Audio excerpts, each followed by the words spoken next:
back to Off Ball Takes. This is your host, RB Laws, and this is my co-host. For Wells. Merry Christmas to everyone. We hope everyone is having a nice holiday. We've got some Christmas games to preview as this episode is recorded a little bit prior to Christmas Day. We also have some Christmas theme, or we have a Christmas theme segment centered around the teams that play on Christmas Day. And before we get into the games, please don't forget to like and subscribe and follow us on Instagram and TikTok at the OBT Podcast for more updates and short form content.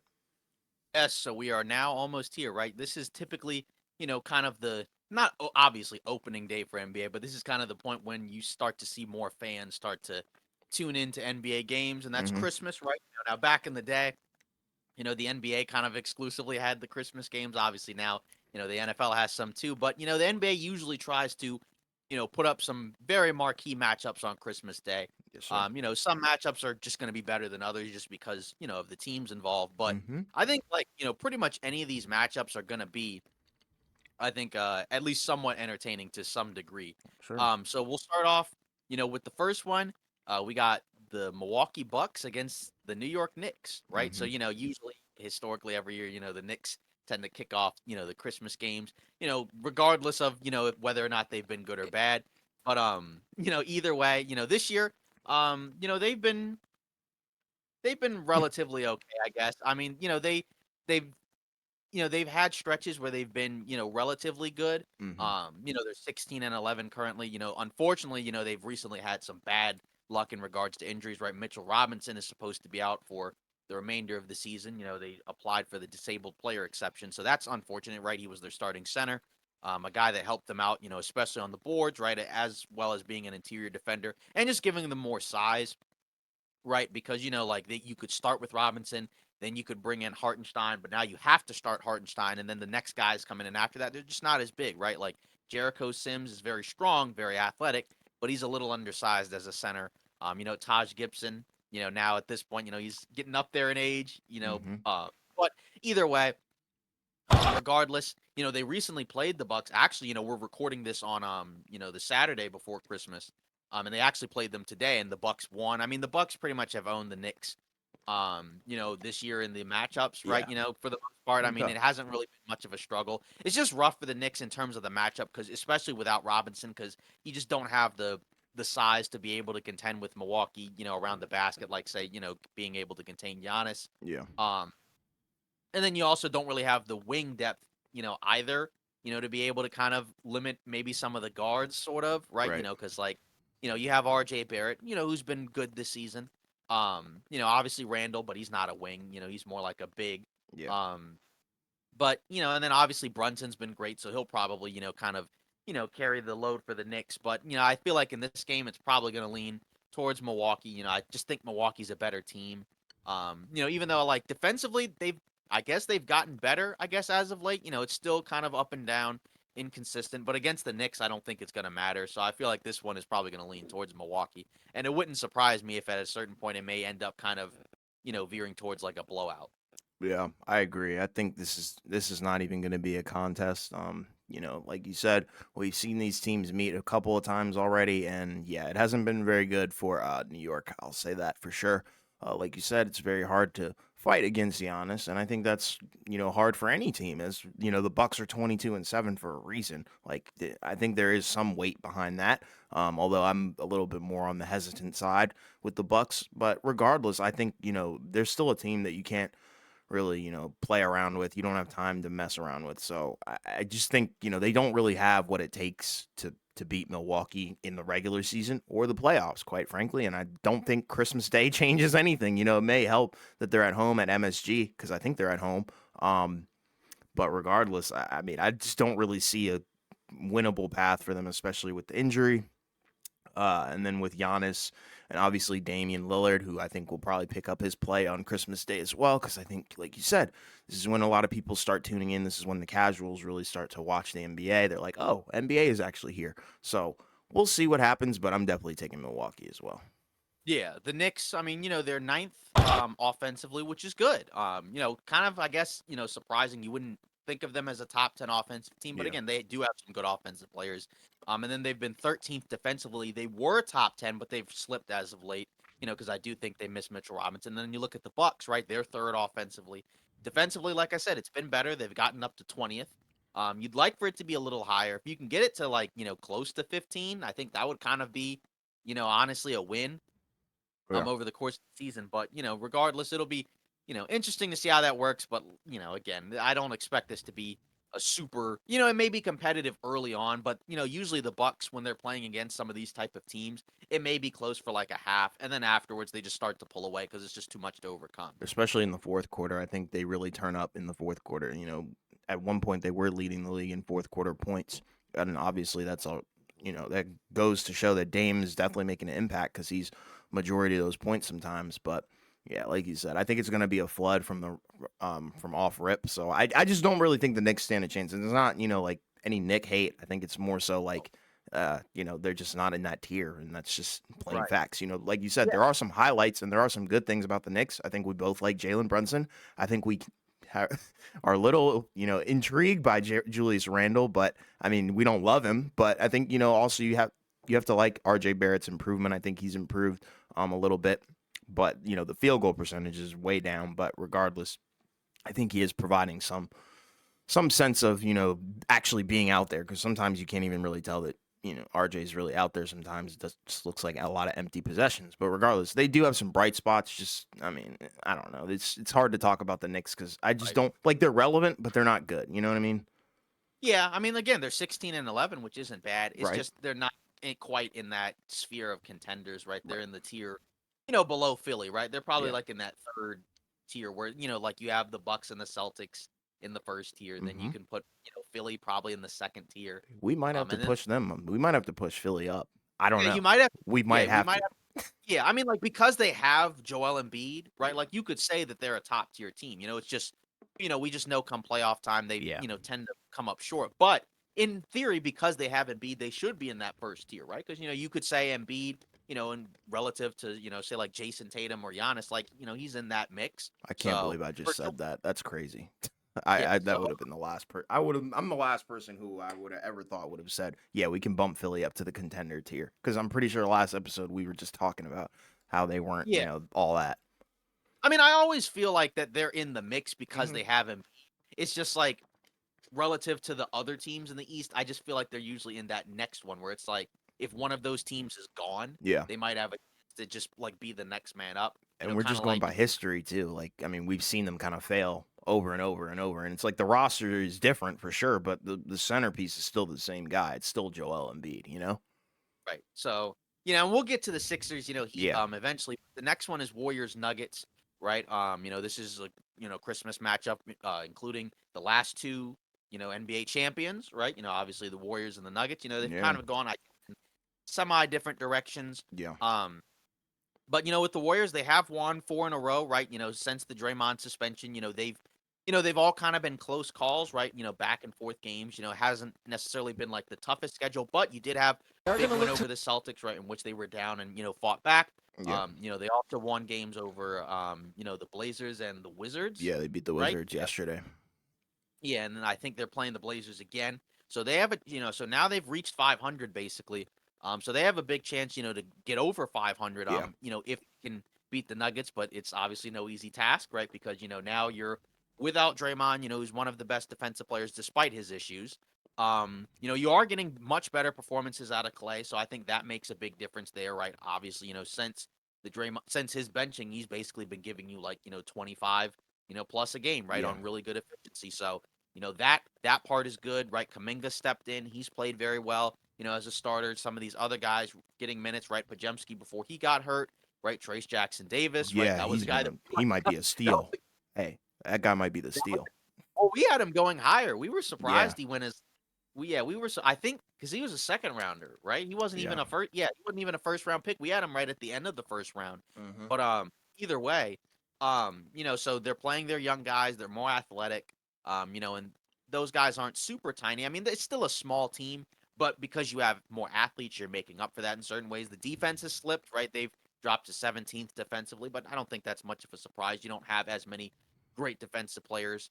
Although they're making up for it by scoring a lot more.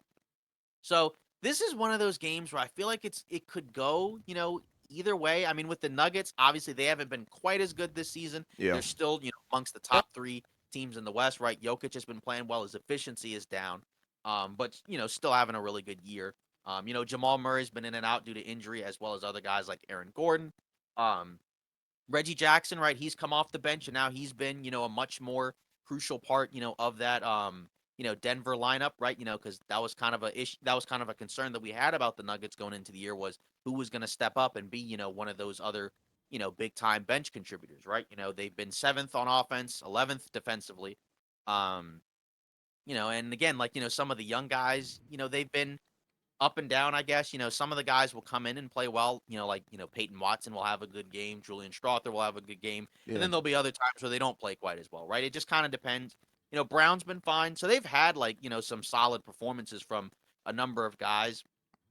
Now I think as of late they've had their guys the last couple of games, Yeah. so I mean, in it feels like they should win this game at home. You just never know. It's just the question is like, with the Warriors outside of the Boston win, is the success more so due to them playing, like lower tier teams, Right. or is there actually like a market improvement where like now they'll be able to, beat and contend with these other teams? Because they did beat Boston. Some of that I think was Boston just kind of just really letting go of the rope, I think, in the fourth quarter. Yeah. I mean, you still give Warriors credit for the win. Um, but that's the question. What version are we going to get? Because Denver is, this is a top tier team, similar to Boston. Obviously, Boston's been the best team in the league. So, they could win this game. They could steal this game. I think it could go either way. I feel like, at home with Denver, because they've been, obviously very good at home. I feel like that's where you probably have to give them the edge. But I think this could be potentially like a closer game than I think might be expected. But I still will probably lean towards Denver because I just feel like they have more overall, in that starting five collective talent. But the thing is with Golden State, because their bench has still been very good, right? That's the case where obviously because Denver isn't playing like 7-8 man lineups like they might in the playoffs. That's the scenario where like Golden State's second unit could bring them back into the game. Right. Let's say Denver starters kind of run them out of the gym, and then the second unit for Golden State, makes it a much closer game. So I think this could be a back and forth game. But like I said, I just feel like with Denver at home, I feel like I probably need to lean, more towards the Nuggets just because again, they've been a little up and down. Um, but I feel like, on Christmas they're probably going to try to make a statement if all their guys are available. And kind of show like, yeah, we're still the, the cream of the crop of the NBA. Obviously, you guys, the Warriors won the title, you know, a year and a half or so ago, but we also won the title, Yeah.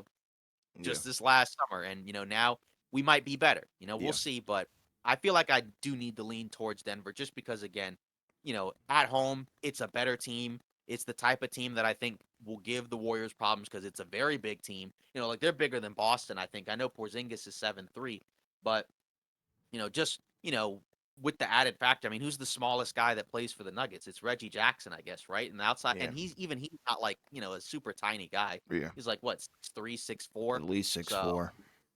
yeah, so I mean that's how I feel. I mean, like Denver's 11-2 at home. So if they have all their guys, I think they'll win this game. But I think it will be competitive. Yeah, I'm kind of in the same boat as you. I think Denver is probably going to win this game. The key to victory for them, for me, would definitely be the non-Jokic minutes. Who's going to really step up and play when Jokic is off the floor? Because I think when he's going to be on the floor, I think he's probably going to give us a triple double or something close to that. Like you said, the efficiency is a little bit down, but the scoring numbers are up. He's averaging around 26 points. That's up from last year, so that's a good sign. But regardless, yeah, the key to victory for Denver is definitely going to be how do you manage the non-Jokic minutes, and then with the Warriors, I think it's going to be more so how do you stop Jokic. That's going to be the question, and also the guys around him. But at the same time, you probably are expecting a lot from the Warriors bench. Like you said, they've been playing very stellar at times, so I think that'll be something to kind of continue and watch as both these teams kind of continue their regular season trends. I think that's the interesting thing, and I think these teams both have a lot to prove, like you said. So but I'm still going to pick Denver. I think I'm a little bit more confident, especially where they are in the standings and just the overall structure of the team without the drama and stuff. Right, yeah, because that's the thing with Denver. They're not really trying to figure anything out. I know they've been up and down. Some of that's just been because guys haven't been Yeah, healthy, right? yeah, Like guys have been in and out of the lineup, so that's hurt. But like with the Warriors, they're still kind of trying to figure out what they are, right now because this is only the fourth game where they've had like a completely different lineup, right? Like yeah, Wiggins is no longer a starter. Draymond obviously is out, with his off the court stuff. So it's definitely an adjustment. But I can see, where like it looks, better at times because again, there's more athletes. There's more guys that can do certain things, right? Like Kaminga can attack and play downhill. You don't really have that in their traditional starting five, even with Draymond and Wiggins, Yeah. because Wiggins get downhill. He just, he doesn't play with the ball in his hands, I Yeah. don't think, in the same way. And And he hasn't especially played not well. this season. Yeah, and I was Like gonna in say, the and he just hasn't championship played. year, heck yeah, I think Right. he could get to the rack, if you gave him the ball at the 3-point line. But, the And Kaminga youth and the athleticism definitely is a plus. right, and that's the other thing where now you do, even though you don't have necessarily the giant size, you do have more collective athleticism. So maybe not that he's going to stop him, but maybe like a Trace Jackson Davis, because he's a better athlete than Yeah. Kevon Looney, he might be able to not necessarily stop him, but make it tougher where like he can jump and contest some of his shots a little bit better. Whereas Looney, is a little bit more like a statue, at Yeah. times, He's he slow. doesn't really. Yeah, exactly. He doesn't really jump that high, doesn't move that well. I mean, physically, since Jokic is not like a crazy athlete, obviously, like Yeah. Looney should be a better matchup. It's just again, because Jokic has great touch, you just Yeah, never know. This could be like one of those that's the right thing. games where it's like, all of a sudden he kind of bounces back and has like a crazy 40-point triple double game and he Yeah. only misses like four shots. Some you just never know.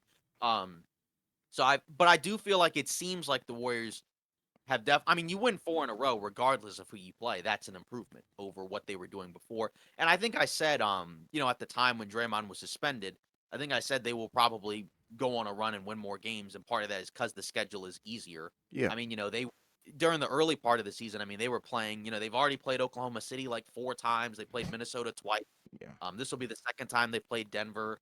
I mean, like, that's a lot of really tough matchups, and there's probably other ones that I'm forgetting.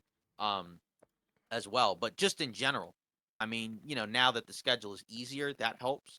And they have a chance. Like, so I think like the Warriors in terms of who will want the game more, I think it's more important for Golden State just because if they win the game, they'll be above 500, for the first time since the early part of the season. And that will be without Draymond. And that will, I think, kind of be huge because, some of the other teams that are right above them started to slide. We'll get into some of them, relatively soon. So now it feels like, they have a chance to really catch them. So Yeah. Agreed. I think it will be more important for the Warriors to win. But I just feel like the Nuggets are also just, even with this new lineup, I think the Nuggets are better. But you just Yeah. never know, right? The Warriors beating Boston, was kind of a surprise, especially given how the game was going for a while. But, Yeah. the Nuggets are also, it's a different matchup compared to Boston just because you have more interior threats, if you're Denver compared to Boston, which is more of like a perimeter jump shooting team. So especially, without Porzingis. So Yeah, it should be an interesting matchup, and so far out of all the games that I've looked at, like for the schedule, I think they look great, and I think we touched on that when they were first revealed. I think they're going to be very entertaining, and it seems like they picked some really good matchups.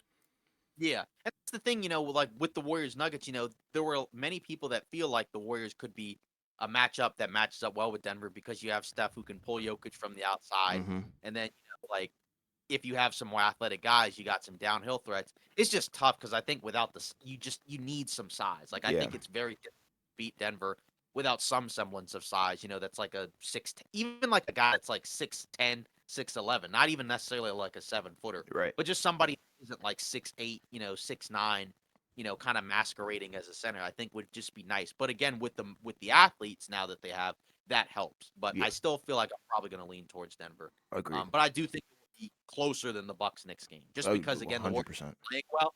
Yeah, just because the Warriors have been playing well, and I think that that will continue. Yeah, Um, then the next one is kind of like a I guess kind of like a classic historical matchup, right? And that's Lakers Celtics. This time it's in Boston, right?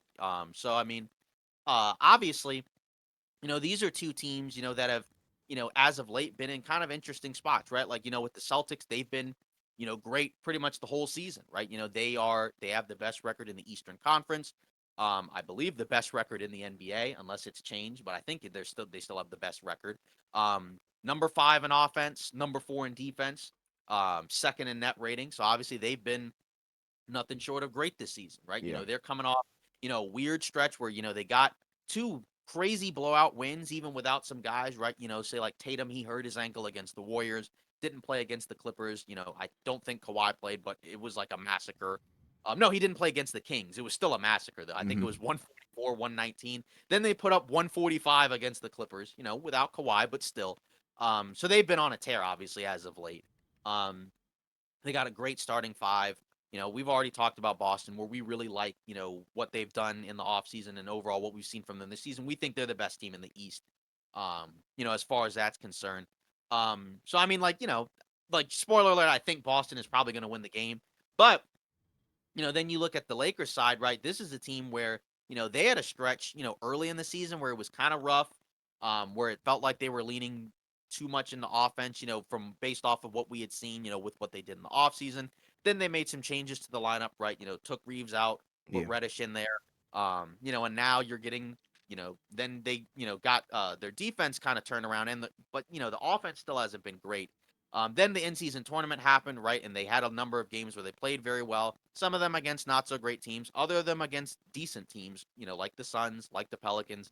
yeah, Um, and then since then, it's been, in my opinion, not really good at all. I mean, like they've had some really rough losses, I think, to teams that they really shouldn't lose to. I know the Spurs game, they were without a number of guys, but I still think that was still a game that you probably should have won.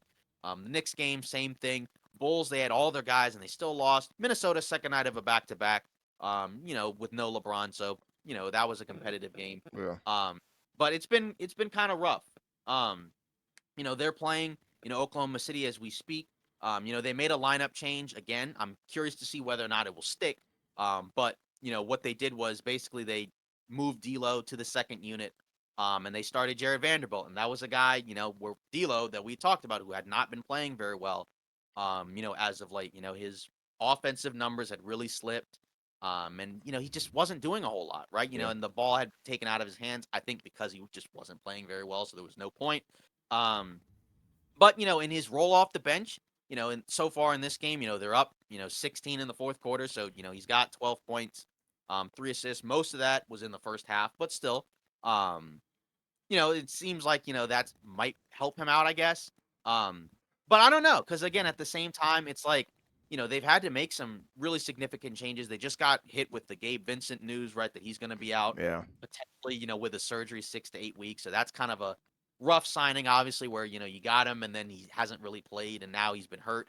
So so even if he comes back, that won't be until I guess February-ish, assuming whenever he gets the surgery. So that's obviously rough. And that's a guy that, like I said, was one of their most expensive new acquisition.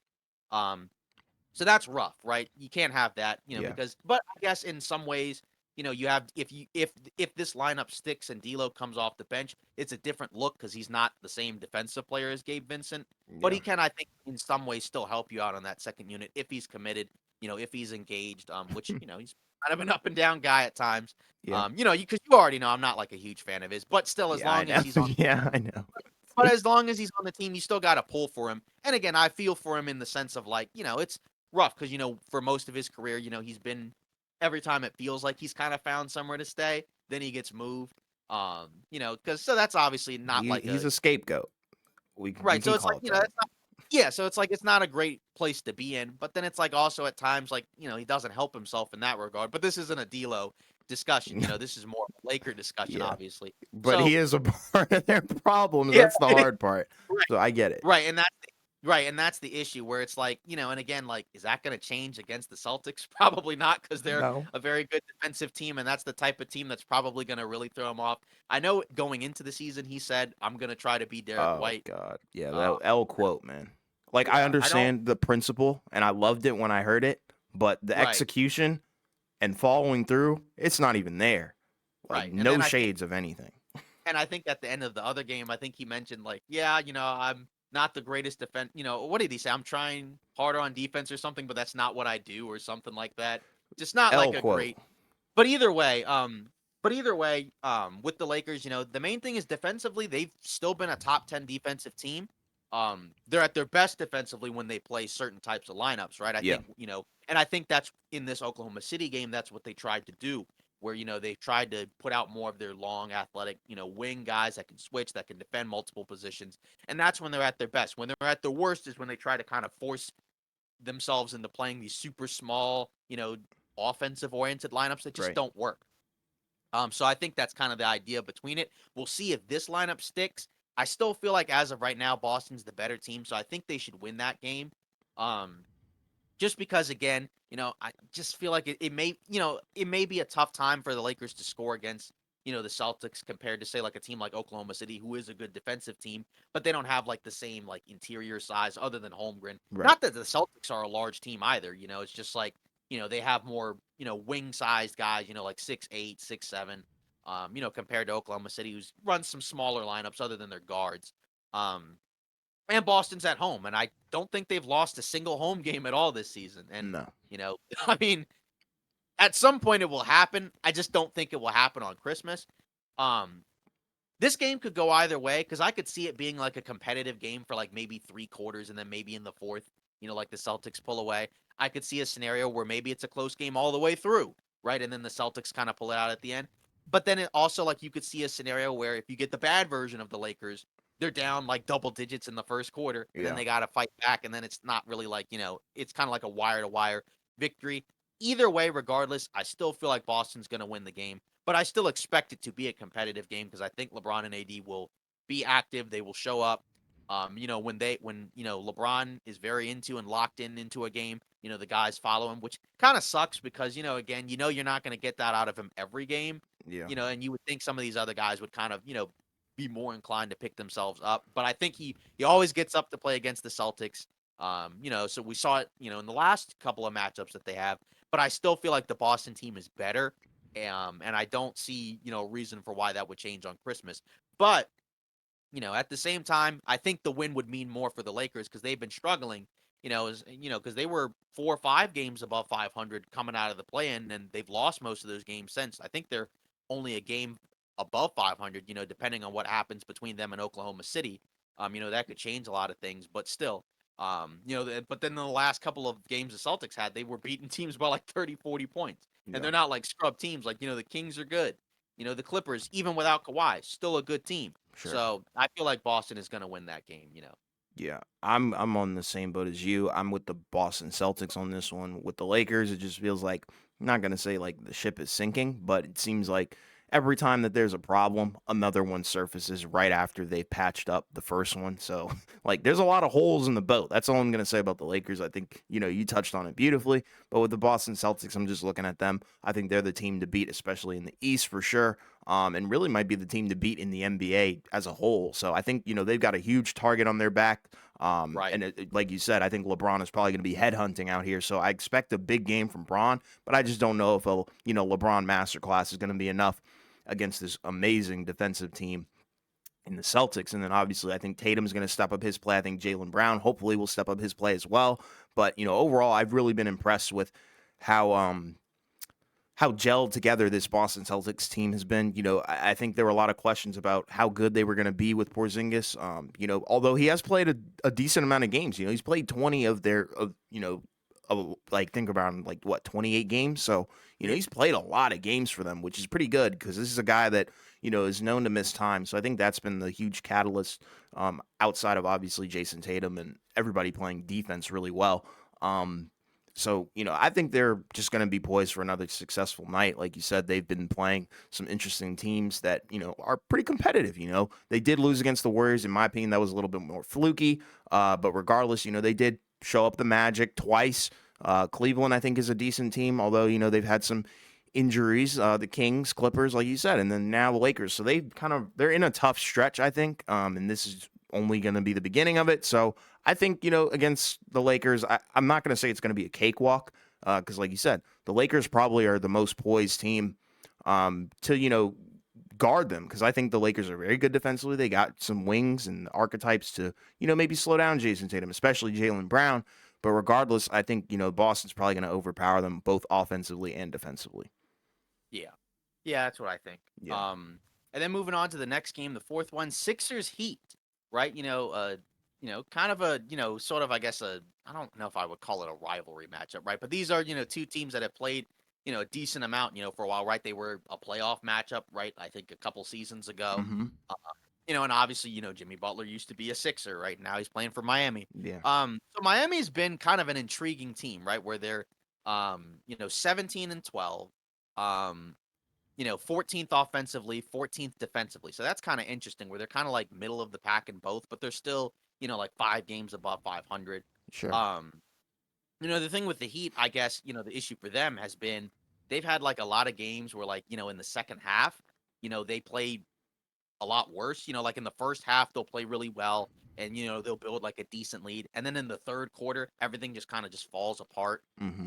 They just it seems like they just kind of run out of gas. They've had some bad luck, in terms of guys being in and out of the lineup, right? Like, we know Bam, has missed time, right? Jimmy Butler's missed time, right? Tyler Hero especially has missed time, right? He's Yeah. missed, I think he's only played in 11 games, Hmm. out of those 29 games, I guess. So, Yeah. Bam's missed 10 games. So, they do have some bright spots, right? Like, Jaquez Jr., right? Their rookie, he's played, great this season. Again, especially considering as a rookie, right? 50 from the field, 38 from three. Hasn't missed a You know, game either. right, yeah, yeah, he's played every game. He's also playing like almost 30 minutes a game, and so he's in these closing lineups and he's a Yeah. big part of what they do. You're getting a resurgent year from Duncan Robinson, right? 50 from the field, 45 from three, 15 a game. Right. So it seems like he's back. So they have like a number of guys they can put out there. Lowry, right? He's been fine, I think, relatively, this Hmm. season, 45 in the field, 44 from three, 9 points a game, 4 assists. So again, you don't need much, you're not expecting much out of him every night, but I think in terms of what he's been doing, he's been relatively good. Um, but again, it kind of just comes down to, the second halves, right? Because that's just where they've been, really problematic. We look at Philly, right? They are 20-8, right? They're third in the East, right?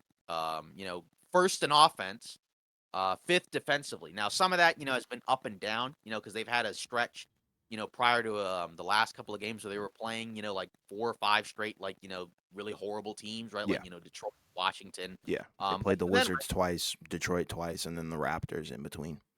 right, and obviously they got the huge win over Minnesota, right? With Yeah. Embiid dropping 50. That's a guy where he's, been playing great basketball, obviously, potentially MVP. Favorite right now, we'll see, averaging 35 a game, 12 rebounds, 6 assists, 2 blocks, 54 from the field, now back up to 35 from three, right? Tyrese Hmm. Maxey, who we've talked about, he looks like the favorite for most improved, 26 a game, 7 assists, 47 from the field, 40 from three. Contributions from other guys, right? Tobias Harris hasn't played as well as of late, but overall, he still had a really good season. Melton, Oubre, Batum.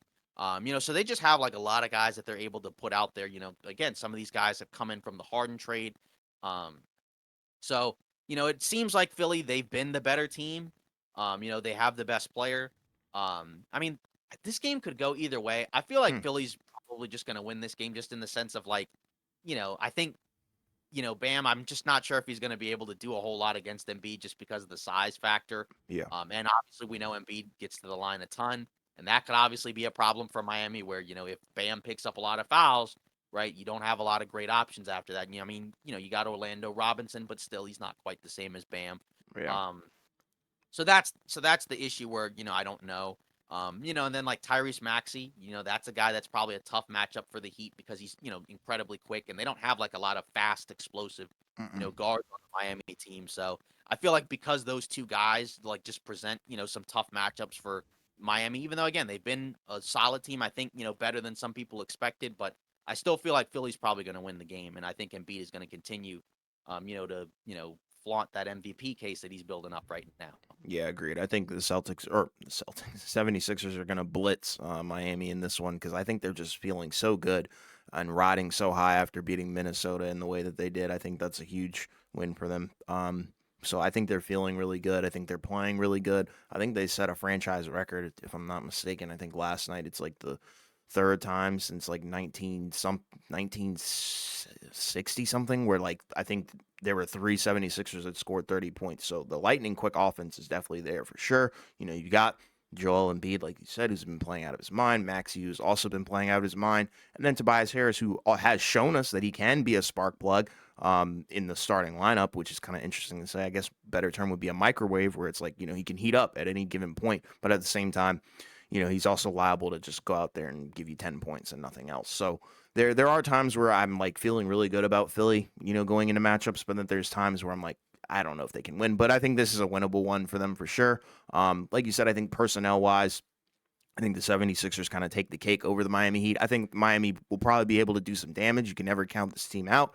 But Right. regardless, I think, I don't think they have anybody that can guard Embiid or Maxey, and those are the two guys that you really have to worry about. So it should be interesting to see how the game plays out, but I'm taking Philly.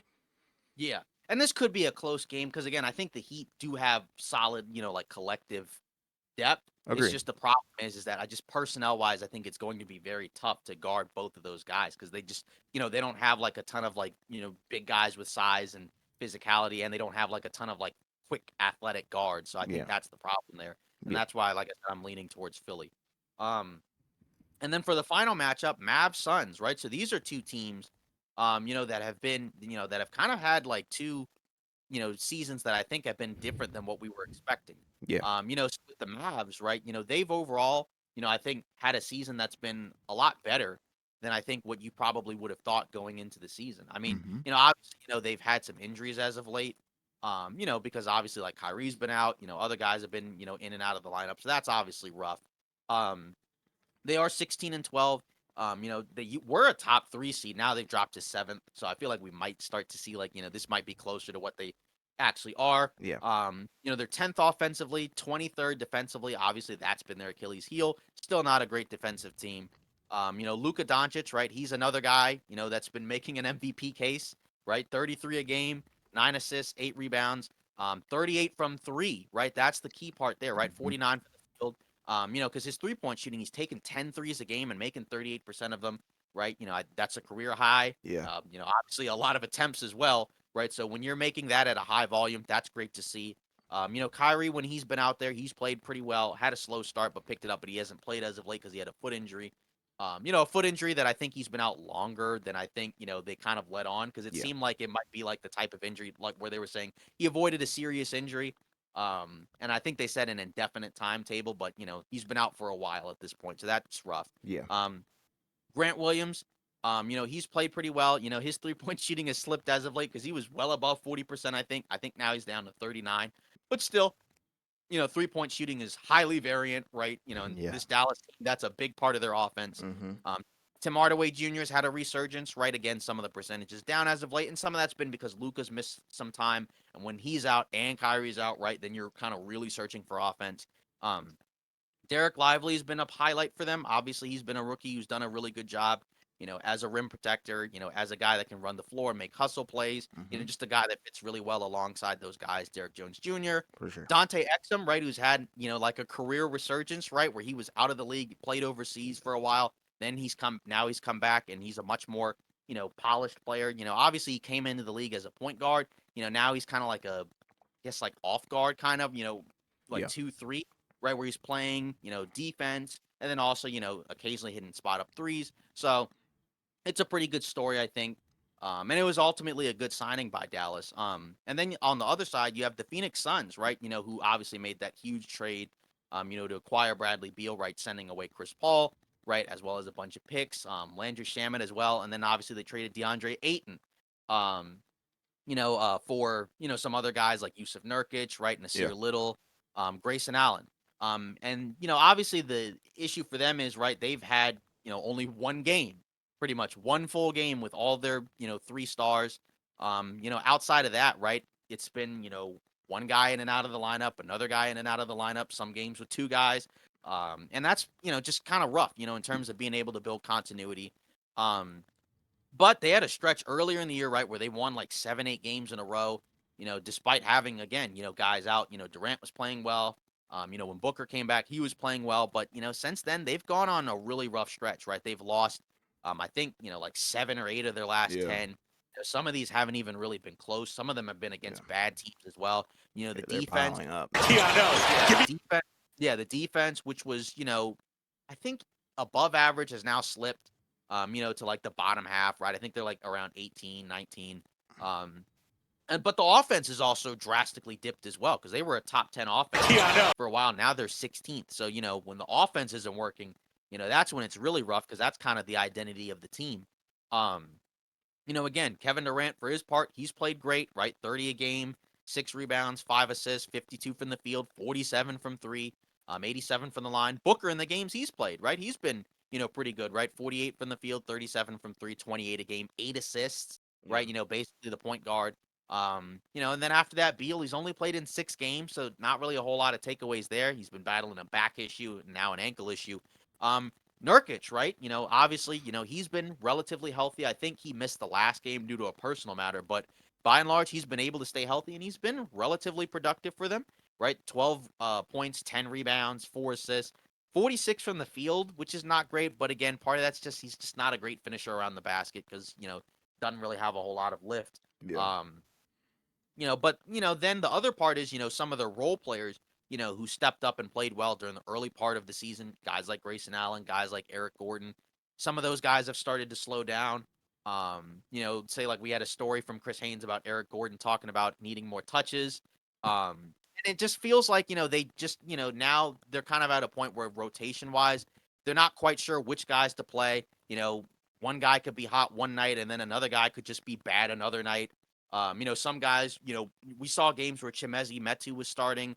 We saw games where Josh Okogie was starting. We saw Yeah. games where Kate Bates Diop was starting. And, all those guys have been, okay, but, not great. Clearly not consistent enough to consistently earn minutes. Sure. Like you don't want Tanabe. He's been awful. So he's pretty much been, kind of jettisoned from the Yeah. rotation or just not playing a whole lot, because they need him to knock down threes. And that's pretty much what he does. And if he's not making them, he's shooting 33 from three. Yeah, I know. He's just not going to play. So, that's the tough part is that, they just don't have a lot of, guys defensively to be able to help them. And, Okogie's been out also, I think, as of late. And he's kind of one of those guys that comes off the bench and gives them, some hustle plays. So that's the tough part. I mean, it's going to be a battle of two shorthanded teams. Neither team is very good defensively. I guess Yeah. technically Phoenix is better defensively technically than Dallas. That's not Just because really saying much. yeah, that's not really saying much. So, this is probably going to be one of those offensive shootout games, depending on, if got certain guys play. I'm Yeah. assuming Durant and Booker will play. Luca, I think, has missed the last couple of games, so I'm not sure. I'm assuming he's going to play for Christmas if he's ready to go. Um, if he does play, I don't know. I feel like this one could go either way. Yeah. It's a It, tough decision. Right, it's a tough decision. It's in Phoenix. So I mean, I don't know, man. I mean, like it just kind of depends on who shows up offensively. Agreed. I feel like with like Phoenix, it seems like the vibes may be kind of weird. I guess because they're losing. Mm-hmm. Dallas hasn't been amazing as of late either, but I mean, I don't know. This one is the one where I honestly think it could go either way.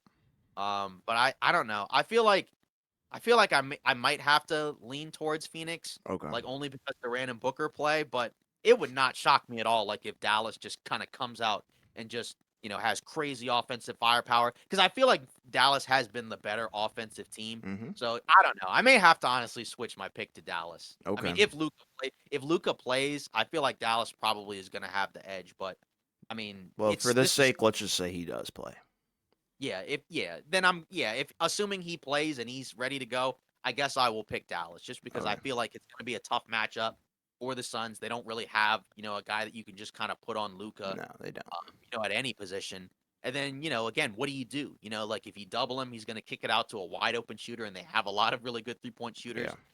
If you play them one on one, they don't really have any great one on one defenders. I mean, like Booker and Durant are fine defensively, but I doubt those are going to be the two guys that are going to stick on them all game. And You Luca know, tends to own Booker. Just saying. right. So that And that that, doesn't help. yeah, so I feel like I'm starting to talk myself into I'm probably going to lean towards Dallas, but I don't know. It could go either way because I feel like both teams kind of need this win. Mm-hmm. Um, but especially Phoenix because they've been really struggling and I think they've dropped all the way to 10.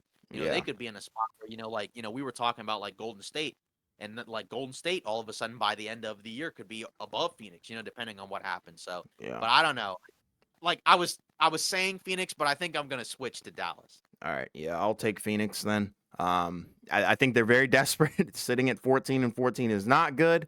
And I think even Beal talked about it this year. He said, it's been rocky, and I think that's an understatement. I think it's been borderline horrible. I mean, if you look at their last few games, they played some interesting squads, but they also played some good teams. They did play the Kings, but then they lost to the Blazers, beat the Wizards, of course.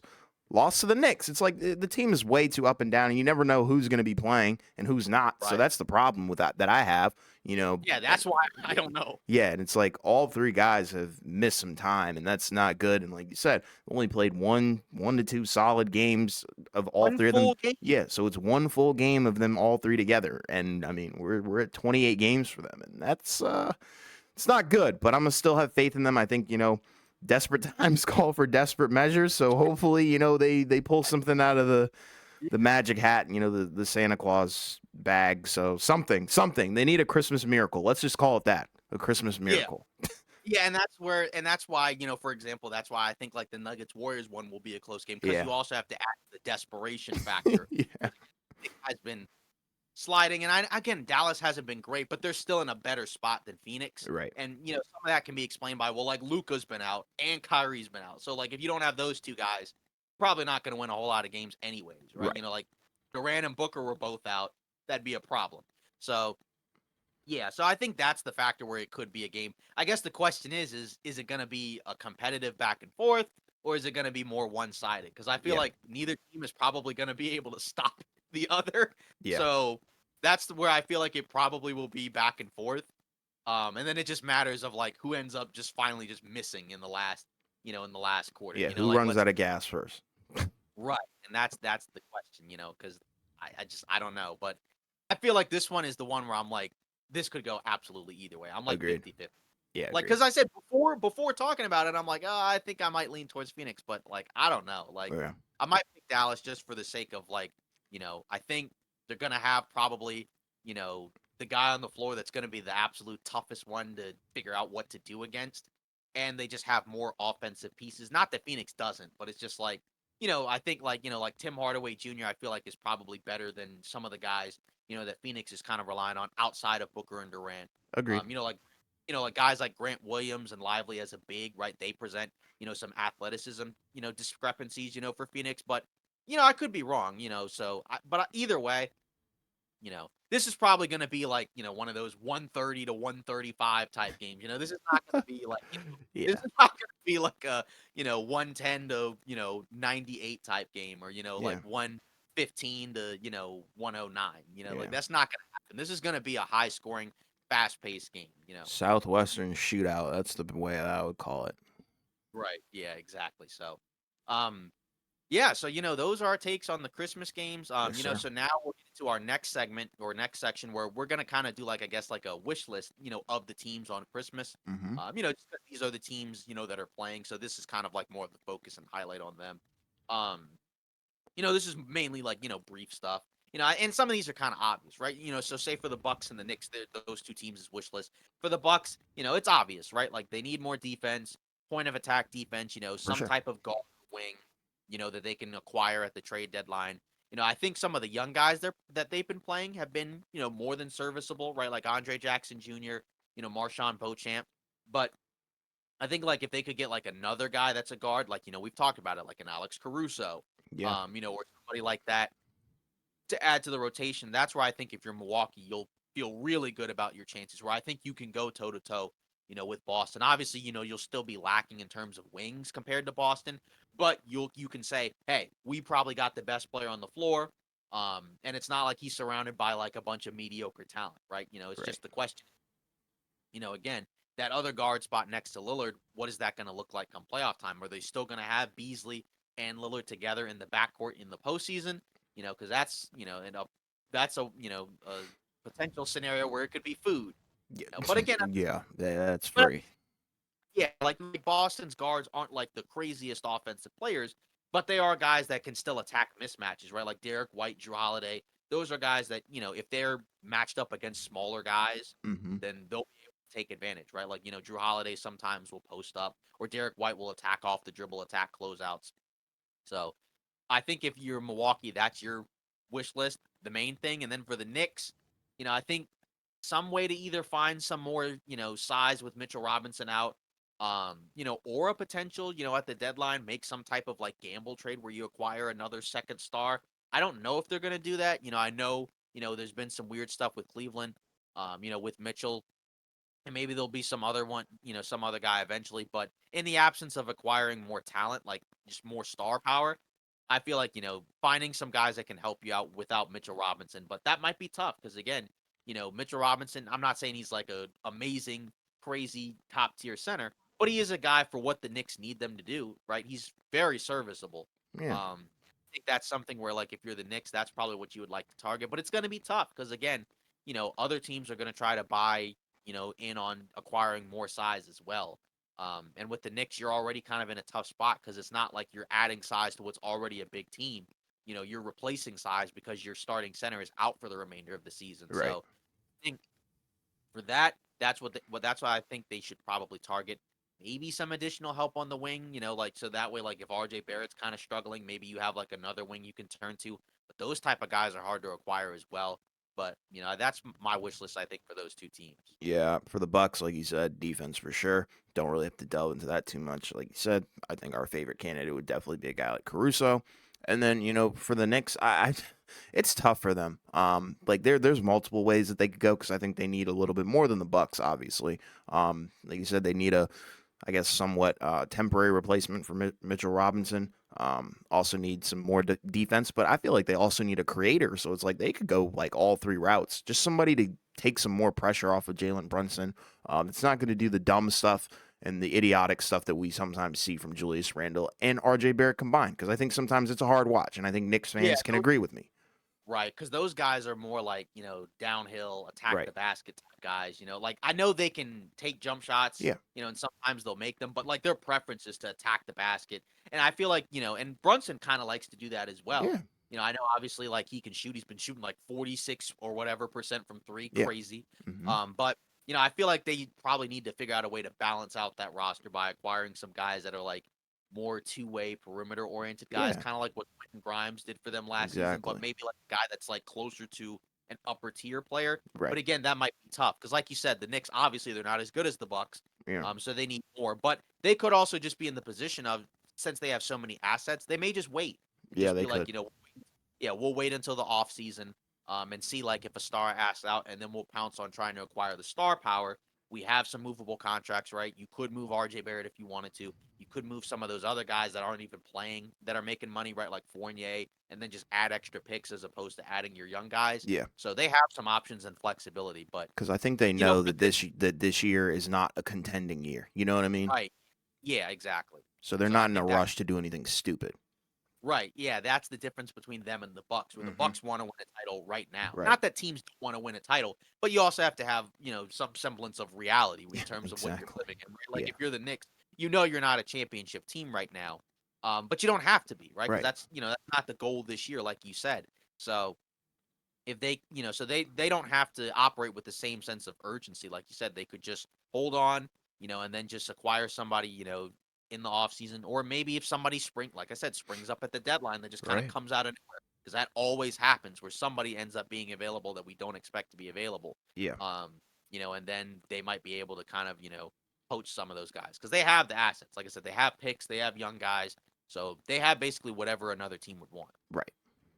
Um, then moving on to the next groups, right? Warriors, Nuggets. I mean, again, we already talked about it multiple times with these teams, right? With the Warriors, they just need more size. Hmm. Um, obviously, because again, you're going to be playing in the West. A lot of big teams, right? Teams like Minnesota, teams like Denver, teams like LA. You know, so you need one of those big guys. That's not like 6'8", 6'9". Yeah. And I know they don't like to play like that, but I feel like that's going to be really tough.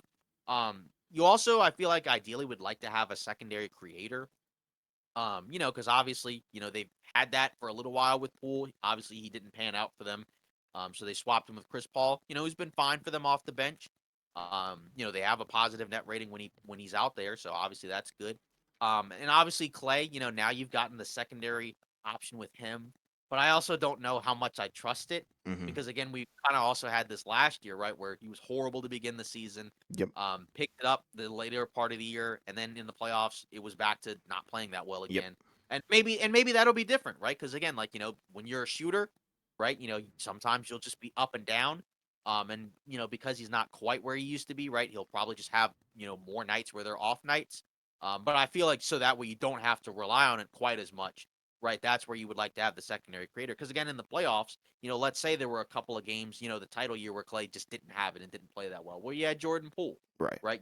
Obviously Wiggins was better, Hmm. at that point, right? So like I feel like if they can get some type of guy like that, that would help. I don't know off the top of my head who that would be, because we just right now don't know all the guys that are available yet. We've heard some names, but as of right now, some of them are going for ridiculous asking prices, right? Yeah. Like, Lord Markkinen for 5 first-round picks. I don't think anybody's doing that, even though No, even no, though no. and he's a good player. He's a very good player, but I don't think anybody's Oh doing that. And God. again, this is what happens, at this point where like, teams they'll be like, "Oh, we have pieces to trade, but you're going to have to give up a lot." And those prices will come down.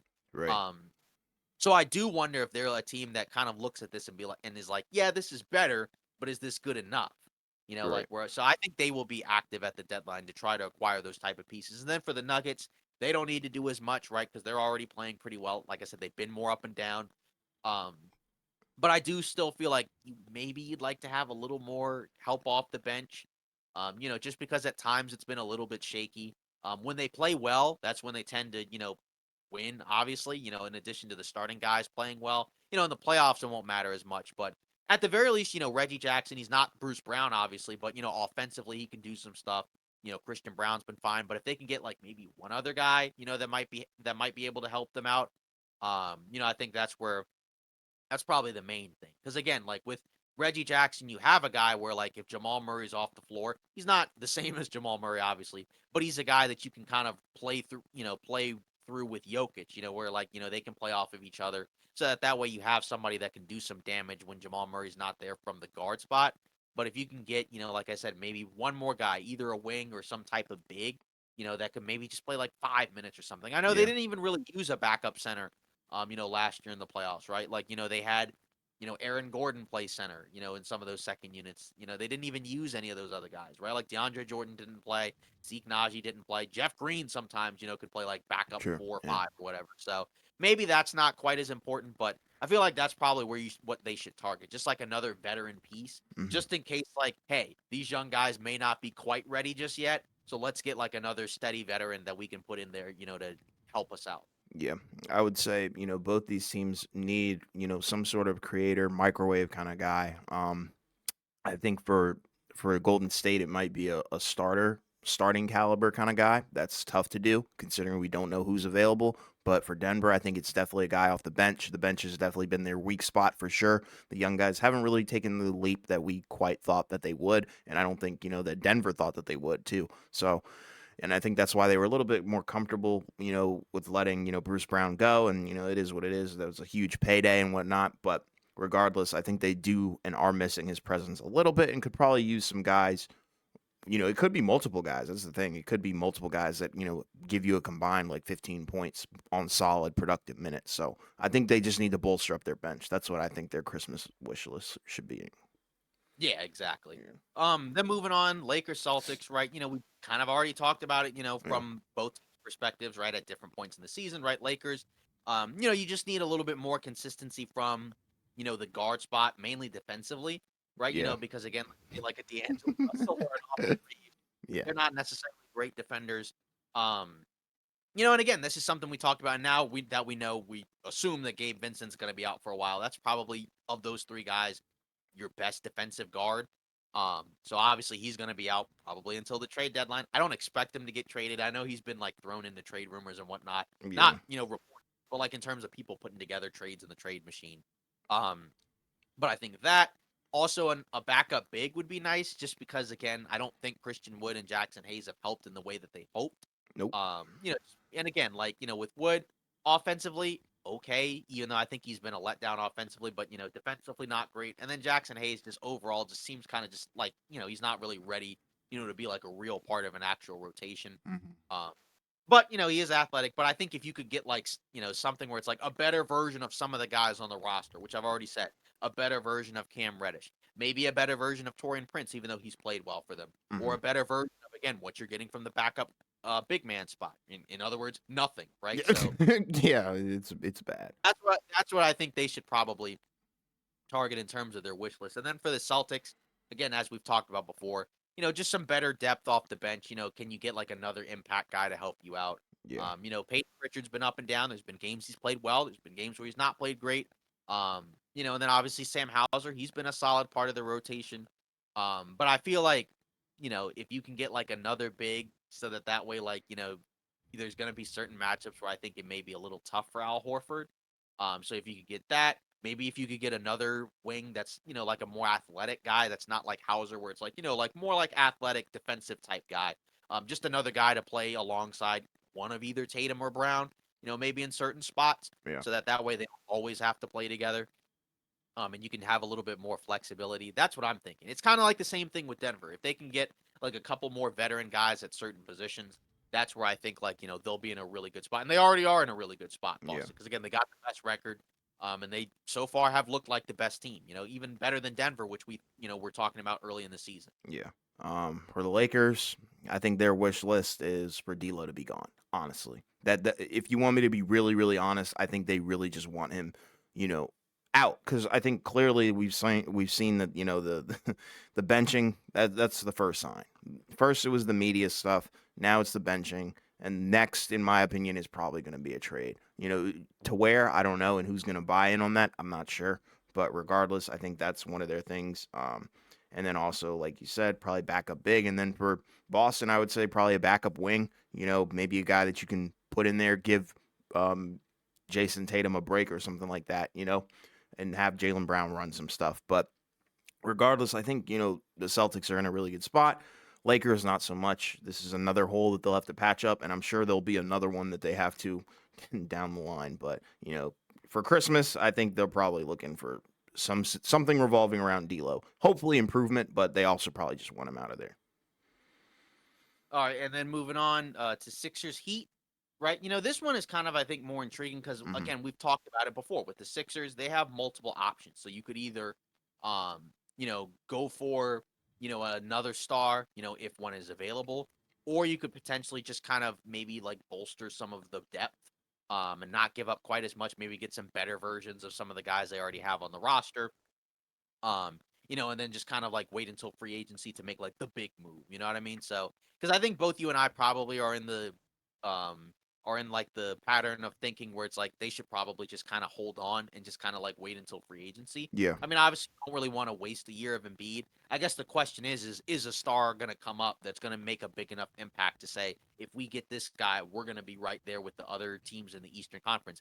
We haven't seen that yet, right? Because like OG Anunoby, Zach Levine, like those guys are good players, but are they going to be good enough to say, if we get those guys, like we're going to be potential favorites in the East? I don't think so. right. So I feel like for now, unless one of those guys comes up, right, that's way better, right? Just continue to get some more two-way guys, because we already know Philly's offense has been very good.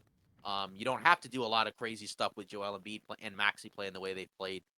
So just getting some more two-way guys to help bolster that defense, I think, is probably what they need, right?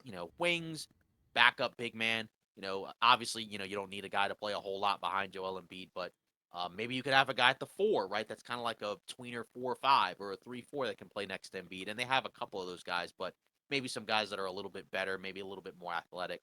But either way, I think they're in a good spot. And then for Miami, better health, better consistency in Yeah. between halves. Again, second half, they've been not very good for the most part. They've Hmm. had some moments. Jimmy Butler hit a game winner not that long ago, and they had a closeout game where Butler didn't even play. Yeah. And they ended up pulling out the win. But like I said, main thing is health, because both Hero and Bam have missed time. And I think when all those guys are available, that's when they'll look better. But I also think like they probably need to make like some type of swing move as well. Again, I don't know what it would be. Maybe they could be like one of those sneaky Donovan Mitchell, attractions. If something like that were to happen, not saying it would happen, but something like that. And again, like I said, just maybe if they can find some more athletic options at the guard spot, that would help as well. I know they have a specific way they like to play with the dribble handoffs, the 5 outs. I know they like to do that, but just getting a little bit more, dynamic athletes in there, I think would help. Yeah. For for Philly, I think it's interesting. The best analogy I can kind of give for them would probably be a Christmas tree. I think they've got the Christmas star. They've got the star on the tree, Joel Embiid. I think they've got the ornaments, and I think that would be, Tyrese Maxey and the other guys. But, I think it would be kind of nice to have some presents under the tree, and that could probably be, some more assets. And, and not more assets. I really mean moving the assets and getting some other guys to come off the bench. I think that would help them for sure because I think they've got the solid base, they've got the star, they've got everything else. They just need to put the finishing touches on it, and then it'll be Christmas. So who knows? But I think they do need to get some other guys to come off the bench just to bolster up their already strong bench, which is interesting because I just don't think they need another star. I think they're kind of in that meta where we're seeing a really good duo who, are surrounded by guys who can give them more than just points. So that's kind of how Right. I feel about Philly. And then with Miami, like you said, pretty much health and more consistency. Yeah, that's really all I have to say about them because it's tough to watch Miami sometimes. Like sometimes you feel really good about them, sometimes you feel really bad about them. And I feel like that's kind of been how a lot of people have felt about them for some years now because I think their play is kind of transitioned Yeah. from season to season in very similar ways. They had the flame out a couple of years ago, but regardless, you know, hey, not much has improved. I want to say I don't know. It's hard to talk about the Heat. Like not much has changed, but something needs to give. But as of right now, I'd say for Christmas they should be praying for Yeah. health. It's funny. Some things, sometimes they have good days, sometimes they have bad days, but they've still ended up in the finals, Exactly. twice. So Yeah. that's kind of wild. But that is kind of where we are with the team. Like I said, Hmm. there are certain things that I do like because I like Agreed. Paquette. I like the improved play of Hero. Again, Agreed. he's improved as a scorer, but still, is he the guy where it's like, can we really rely on him as like the third guy on this team? I don't know. I don't know. Not right So now. I that's don't think. right. And then moving on, Mav Suns, two teams that I feel like are kind of have similar things on their wish Yeah. list. Better health, Yeah. obviously, Yeah. especially Phoenix. Yeah. And then better defense Yeah. for both teams, right? Like, Yeah. we know both of those teams are in the bottom half of the league defensively. Both teams have had a number of games, not being whole. Right. Dallas I think has fared better than Phoenix in this, right? Now they have I think more collective depth than the Suns, and I think that's part of it. Um, because and again, that's the issue with the Suns, where that's what we talked about going into the season, where they did do a good job in terms of some of the guys that they signed for the minimum, but it feels like now in the last few games, some of those guys maybe their play is starting to wear off a little bit. Right.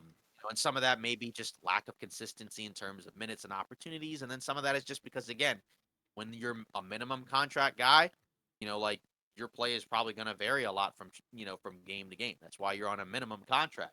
Yeah. So I think for the Suns, again, if you can find some help on the wings, maybe at the trade deadline, maybe you take one of those contracts like a Grayson Allen or, maybe even a guy like a Nasir Little. Maybe you could find a way, to parlay those guys into maybe a better version of them or something like that. I'm not saying that they will be able to do that, but, you know, if they can find, some better help on the wings, maybe an additional big, that's not Nurkic or Eubanks, maybe Yeah. more like a stretch big option. Or maybe they'll just end up being like, let's just play Durant at center, at times in the playoffs. We'll see. But regardless, I think for those two teams, yeah, better health, better defense, and then for the Suns specifically, better depth because Yeah. it just feels like the depth. There's a certain point where once guys are out for long enough, it just starts to wear on you, right? And it's like at a certain point, you know, you know, knock on wood, hopefully they continue to stay healthy. Booker or Durant, one of those guys is probably going to miss time again at some point. Yeah. For X amount of games, and we already know Beal think he's going to be out for at least a few more weeks, right? So he's probably not going to be back until early 2024 at the earliest. Yeah. So that's the problem there. So that's my wish list for those two teams. Yeah, mine's pretty much the same except for Phoenix. I would probably just put in, throw in a little bit of extra, a little PS to Santa Claus for a, maybe a backup point guard because, yeah, it's not looking That too good because, too. Jordan Goodwin, I'm a fan because he was a Wizard for a little bit, but yeah, it seems like he's fallen out of the rotation a little bit as well. In the minutes that he plays, it's not too good sometimes, but it is what it is. Regardless, I think they just need that true backup point guard. And I think, that would probably solve some of their inconsistencies on offense, outside of the health. But like you said, health for both these teams and specifically Phoenix, backup point guard. Yeah. Yeah, I hadn't even thought Yeah. about that, but yeah, you're right. Yeah, because that was an issue that I talked about for a while. Yeah.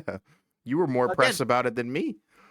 right, because I was talking about when the Suns first made the trade, I was like, well, who's running the offense? And I know that Devin Booker is, but it's Yeah. just like again, at times it just feels like it's a little, against certain matchups it might be a problem. because I already talked about it. Say like against the Warriors, when he had a couple of those matchups where he was able to beat their blitzes and traps. Well, that's just a very small team. So like Yeah. and he's not like a super small player. He's like 6'6". So a Yeah. lot of those guys are about the same height.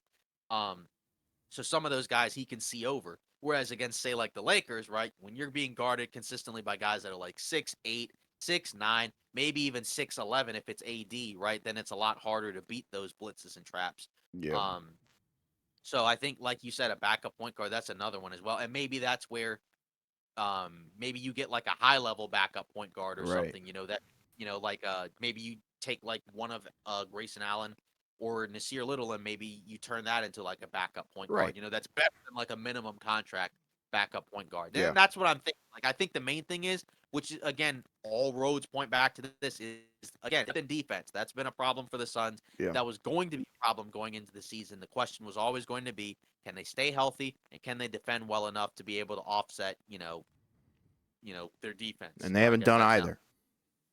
yeah, because we already know they can score, but Yeah. even the offense hasn't been great as of late. And They ain't and been I think healthy. some of that, and I think some of that is obviously the health, and guys I think are just kind of running out of gas because again, once you start getting into the games 30, 40, 50 over the course of an 82 game season, some of the guys that had all the energy in the world in the beginning, it's not there, especially like, the more they have to play, the higher levels that they have to reach.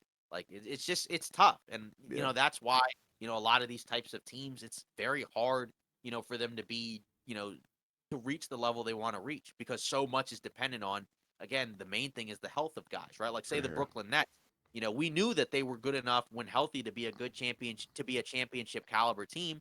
But then the problem was they couldn't stay healthy, right? In addition to all the other weird stuff. But, Yeah. in the playoffs, right? Like we saw them against Milwaukee.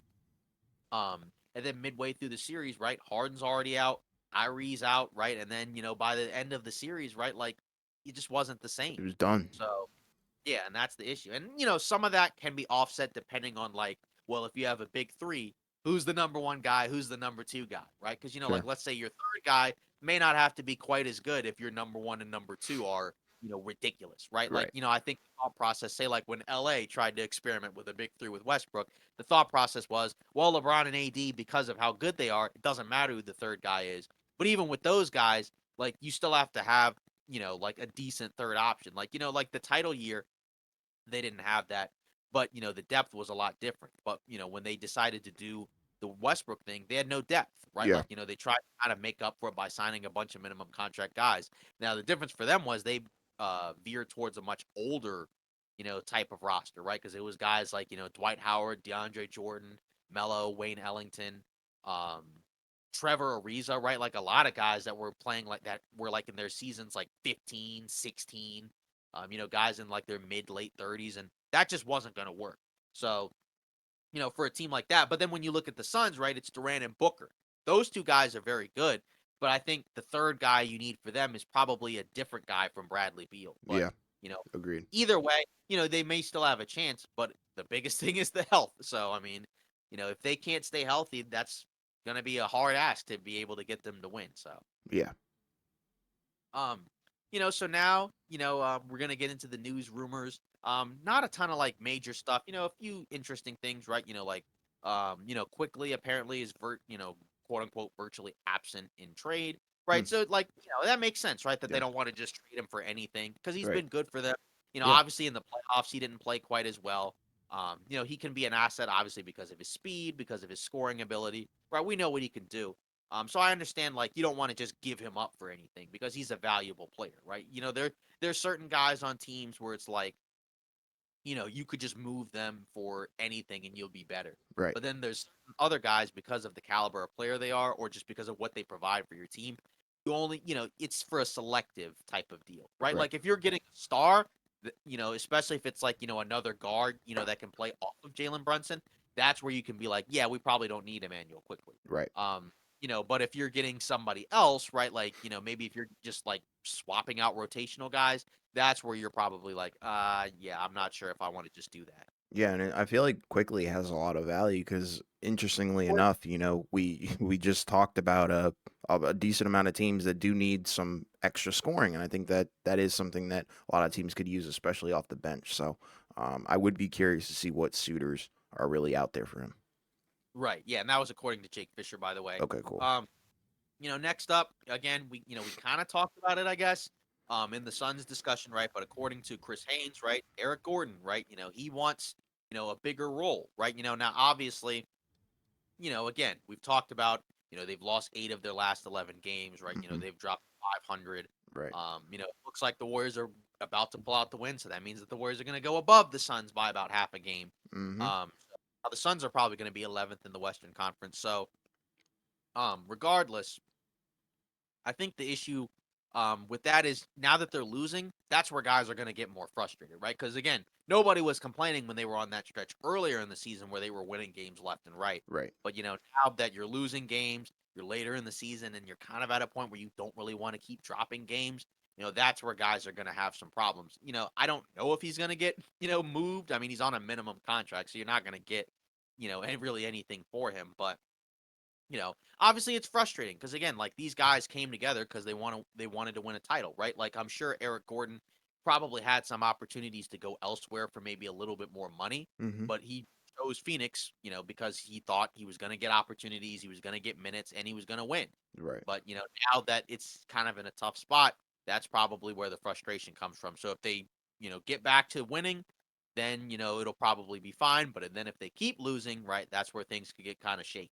Yeah, agreed. It was an interesting quote, I thought, but at the same time, you got to remember he's playing with three ball dominant players. I mean, Kevin Durant, Bradley Beal, and Devin Booker. So, but at the same time, I do understand the frustration because I mean, when you're losing, I mean, you got to let something out. So, hopefully, he does get what he wants because I think he is a valuable player. I think he does a lot. He could shoot, he can play defense, but regardless, like I said, you just got to realize who you are and where you are.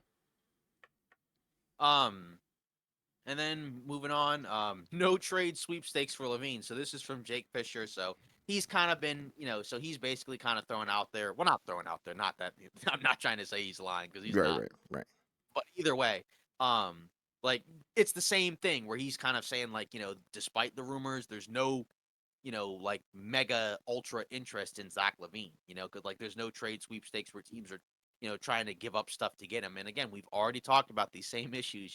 I guess he's the new version of Bojan Bogdanovic, although in that one we thought a team should trade for him. But right, either way, the issue with Levine, it's the same thing we've talked about over and over and over again. It's literally a broken record at this point, right? Where it's he makes a lot of money, doesn't really defend well, and there's like we don't really know if he's gonna necessarily make your team better enough to be right, worth it.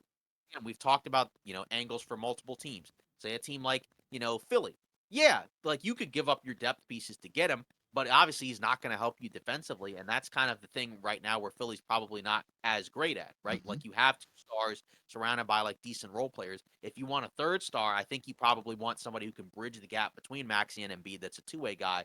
Now, maybe Levine, you could say, if he's the third guy, maybe he'll buy in more to playing defense. I just don't know. Maybe right, he will, but there's also a strong possibility that he doesn't. Because like some guys, by the time they're at this point in the league and they've made a ton of money, they're not going to change, right? Because this isn't a guy, who, is in like the last year of his deal, so he kind of needs to prove it. Or like a guy, say like a Cam Reddish, where like, oh, I'm on a 1 year minimum contract. If I don't play well, I'm out of the league right, potentially, right? He already got his money. So he may not necessarily be as inclined to do a lot of the things that he would need to do to help a team win. That doesn't mean he can't help a team win. I just don't know if teams are gonna, do like a crazy gamble, especially because the Bulls asking price right now is a lot. So like maybe if a team similar to Philly, right, that just has like contracts that they can kind of just move, right? As opposed to like LA where you're giving up like, serious rotational guys. yeah, I don't know if you want to do that to yourself. So I feel like this is probably something that could go all the way down to, the last minute, of the trade deadline where like it could be like 259 and then all of a sudden we see that Levine gets moved somewhere. Maybe he doesn't, but we've already talked about it. I think their teams probably would prefer some of the other guys on the Bulls as opposed to Levine because they're not as expensive and some of those guys are valuable, I think, in some other ways. yeah. It's tough because I'm not sure what like where he would go at this point. I think we can rule out the teams that are rebuilding. I think we can rule out a lot of teams that are even contending. So it's like I just don't know what team is really going to say, yeah, we need this guy, to completely change our franchise. Because I don't think he's a franchise changer. I don't think he's a cornerstone. But like you said, I think he can add to a team to help you win. It's just the problem is it's so expensive and it's a bit of an overpay in my opinion. But regardless, I hope I don't know where he stands on it. Where it's like, does he want to get traded? I would assume he does, and I Yeah, think the Bulls would definitely be happier without him because I mean they've clearly been playing better without him. But right. They've won what 7 of their last 10 games. yeah, so it's like it's a tough spot to be in for both positions because it's like you don't want to just throw away all the money and not get anything of significance back, but at the same time, Right. if he's that expensive, I just don't really see anybody trading for him. Right. That's the thing with the way that certain guys are playing on the roster, and I'm not saying Chicago could do this. They may talk themselves into the idea of like, hey, if we move Levine and then get, like X type of pieces, we could actually be like like a serviceable playoff team or something like that, where Playing it's like maybe, yeah, like we could keep DeRozan, we could yeah, keep Vucevic, we yeah, could keep Caruso, and just add on to those guys and kind of like, kind of start anew, I guess, in a yeah, way. Like maybe they might talk themselves into it more so than like a complete teardown. Because right. like I said, I've always said I don't think they're going to trade all their guys. No, I feel like the odd man out is the DeRozan one, just because he's the oldest guy hmm, and he's on an expiring contract. And if he doesn't sign an extension, if I'm the Bulls, I would probably consider moving him. But then if you move Levine, maybe they might be like, oh, well, now we want to keep DeRozan. So there's a lot of options the Bulls have. But again, who really yeah. wants to talk a whole I lot? You mean, know what I like, mean? yeah, and it's like I feel like is Pat Williams still on the table? Because I know people consider him a bust. Like, I mean, do we think that he could potentially be included in a Levine package or something like that? probably not. I mean, I feel like he's been playing better as of late, Okay, like a lot okay, to the point where like, maybe he's sort of started to like rehabilitate, his value. Like if you look at his last, several games, right? I mean, like, 18 points, 4 rebounds against the Spurs, right? 15 points against the Lakers, 13 and 6 against the Sixers, hmm, 25 against Miami, right? yeah, Like, these are yeah, like he's been playing a lot better as of late. So I feel like they may not necessarily be like, all right, yeah, we have to get rid of this right, guy. You know what I mean? sure, Like, I agreed. don't know if they but it also depends on how much is he gonna cost, like, in the offseason. Like, I Hmm. can't imagine pay a crazy amount for him. Right, Maybe if he could have, like, a great stretch, right? Maybe a team might be like, "Oh, let's gamble and pay him, like, X amount of money per year." I right, don't know, right, but right, right. either way, the Bulls are in an interesting spot, I think, is, kind of the point of this conversation. Yeah, agreed. Um then moving on, Kyle Kuzma, right? His trade value, according to Jake Fisher of Yahoo Sports, quote, the 4-year, $90 million deal they signed with Kuzma in free agency is considered quite valuable among rival personnel and could bring back some legitimate first round draft capital for the rebuilding Wizards, end quote. So this is kind of what we talked about, where nobody's, aside from maybe like, the rookies or whatever, are really untouchable, Hmm. on the Wizards. We already know the record. They've been Yep. really bad. Not the worst team, funny enough, right? So Yeah. that was one thing I think you gotta take a bow on that you Yeah. thought that the Pistons would be worse than the Washington Wizards, Yeah. which I don't think most people thought, and they have definitely been worse than the Washington Wizards, losing I think now 26 or whatever games in a row. They just lost tonight as we're recording. Yeah. Um, It continues. yeah, I think honestly that like they even on days where they don't play, you might as well count it as a loss. But anyways, like Pretty much. yeah, but back to the Wizards. Again, if that's what the Wizards are exploring, I think that's smart because again, I think Kuzma's at a point in his career now where you don't really want him on a rebuilding team, not because he's like a negative influence or anything, but like if you're the Wizards, why bother, right? Because again, like you've not been very good with him, so you might as well move him to a team, that might be like, hey, let's pick him up as an additional piece on our squad, and then we'll give you back, matching salaries, maybe like expiring contracts, Yeah. maybe some draft capital, whatever. Because I think there's a lot of teams that could talk themselves into, yeah, like we like Kyle Kuzma because I think he's a good player. If he's like your lead player, right? Maybe you don't love No, that, no, no, but no, no. It's got to but be he's third, not. fourth option. But he's not going to be the number one option, on a contending team, No. obviously. So I think a lot he could fit into a lot of teams. I mean, the contract, obviously it's a decent amount of money, but again, if you're some other team, maybe you might talk yourself into that. Like maybe I'm not saying this could happen, but what if like Philadelphia decides like instead of Tobias Harris, maybe we might prefer Kyle Kuzma just because he's like, I don't know, a year younger. I mean, he's on longer term salary, so that's the issue if you're Philly, where now your free agency option is done, and maybe you would have preferred to not do that. But you know, um, or some other teams, right? There's a lot of other teams that I think he could fit onto.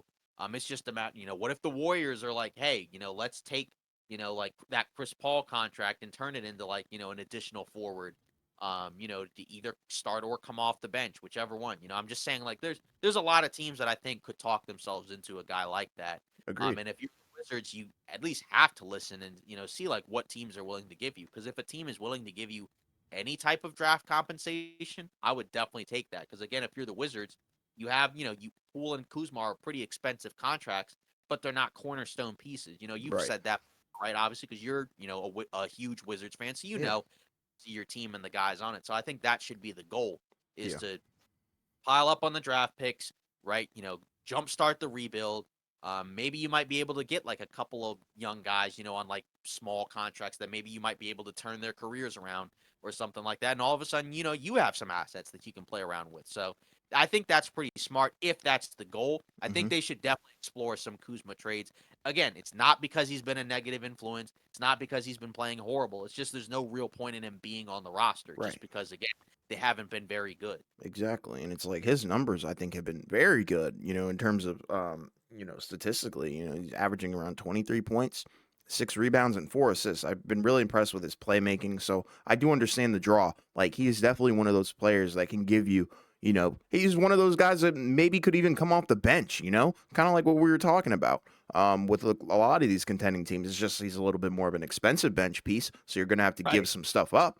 But I think he can contribute, and he's won a championship before, so it's not like he's a loser completely. But in general, I think with the Wizards as a whole, this season is more of an exhibition season where it's like everybody who's playing is basically trying to boost their trade value and see if they can get a roster spot somewhere else. Simple as that, Yeah, And the guys who exactly. aren't playing well, good luck. But for the ones that are playing well, that's what I would really say. Nobody's safe. I've said that, I think since game 10, maybe even Yeah. before that, except for Koulibaly, pretty much. I Yeah. think everybody could potentially be moved. But regardless, I think it is interesting that Kuzma has a mark, and I think it's well deserved because in the games that he does play well, the Wizards do win. I think, in I don't know how many games we won. I think it was like 4 or something. 5. Okay, 5. 5. Cool. Better than I thought. So in the 5 games that we played, I think, or 5 games that we won, in the majority of those games that we won, he scored over 30 points. So it's like, hey, when Yeah. he plays well, they win, which is good. I think that's a great sign, if you're trying to raise your trade value. Because Yeah. if you're playing well and your team wins, that tells the entire league that, it's really not you that's the problem. And I don't think it's Right. Kuzma that's the problem at all. I don't think it's a single player on the team that it's a problem with. It's just the construction of the roster is just so god awful. You have an incompetent coach. Simple as that. But, I know that he does have a knee issue coming up, but I think he's expected to play. But regardless, that doesn't really have anything to do with the trade stuff. But I think, it is good that his value is going up. And that's what you Yeah. want if you're a Wizards fan, because I think you can pull in some serious assets if you do move him. And that's the interesting thing because, you look at his numbers, compared to last year, he's playing less minutes, Hmm. right? He played 35 minutes last season a game. This season, it's 31, Yep. but the numbers are up, which Yep. kind of makes sense. Way less talent. But then look at the efficiency, right? Like last year was 45% from the field, 47% now. Not a huge, difference, but now Yeah. 36% from three Yeah. as opposed to 33%. So I think, And he's the assists taken have one. gone up. Exactly. He's taken one less through a game. He's averaging over 4 assists a game, 2.5 turnovers. But again, to who are you passing to? You know what I mean? Exactly. So Yeah.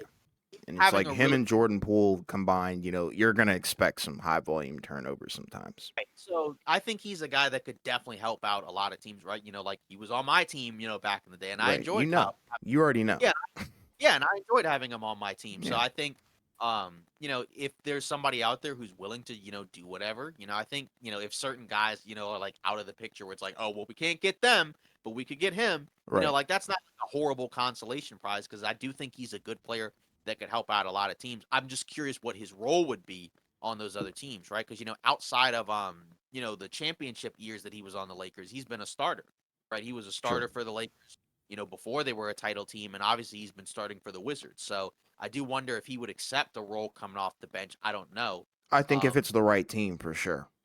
Um, right, but but yeah, regardless, I think he is a starting caliber player, and I think he's proven that, and that's amazing yeah, for him. exactly. So I like, yeah, that's what I'm thinking. I feel like he will probably start for the team he Agreed. plays for. He should.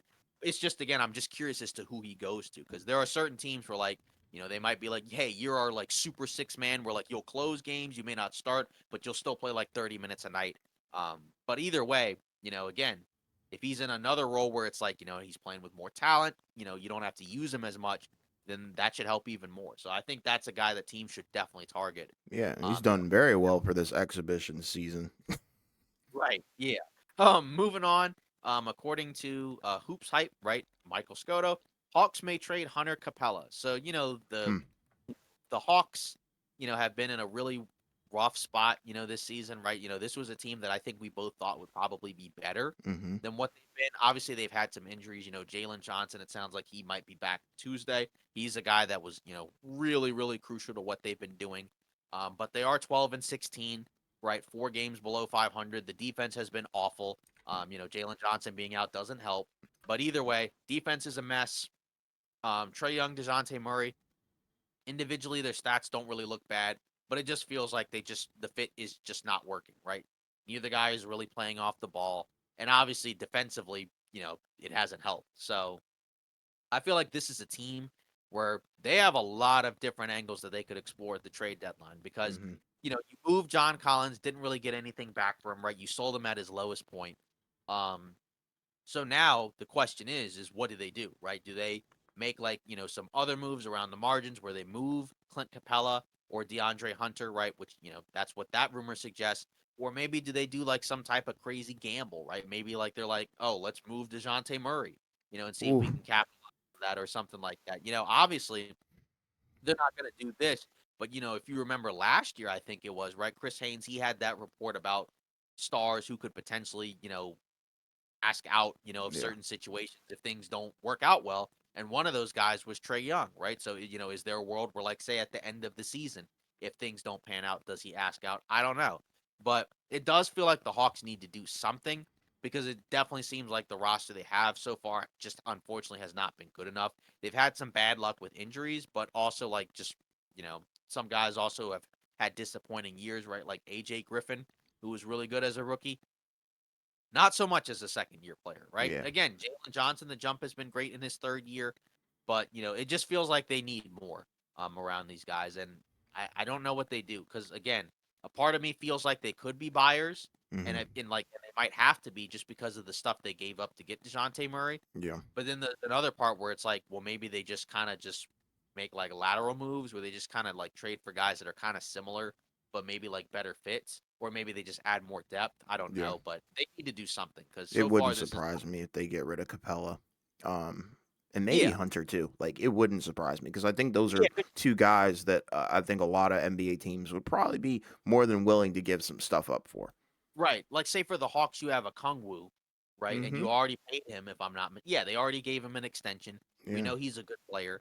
And maybe you're just like, yeah, we're ready to move on from Capella. Let's give a Kungwu the starting role, and maybe that will kind of change what they do defensively. Because like Capella's a very good shot blocker and rebounder, but you kind of have to play different types of defensive coverages, right? Like he can't really switch.